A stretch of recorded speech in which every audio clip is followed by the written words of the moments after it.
Mongolia সীমান্তে শতাধিক ballistic ক্ষেপণাস্ত্র মোতায়েন করেছে চীন, এমনই প্রতিবেদন প্রকাশ করল মার্কিন প্রতিরক্ষা দপ্তর পেন্টাগন। প্রতিবেদনে বলা হয়, চীন 3টি সাইলো ফিল্ডে শতাধিক আন্তঃমহাদেশীয় ব্যালিস্টিক ক্ষেপণাস্ত্র মোতায়েন করেছে।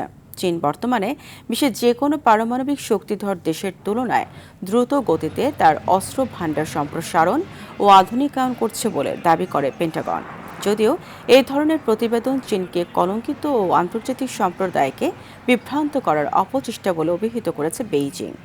গত মাসে মার্কিন প্রেসিডেন্ট ডোনাল্ড ট্রাম্প বলেছিলেন, তিনি চীন ও রাশিয়ার সঙ্গে নিরস্ত্রীকরণ বিষয়ে কাজ করতে পারেন, কিন্তু বেইজিং এই ধরনের উদ্যোগে আগ্রহী এমন কোনো ইঙ্গিত পাওয়া যায়নি বলেও পেন্টাগনের খসড়া প্রতিবেদনে বলা হয়েছে।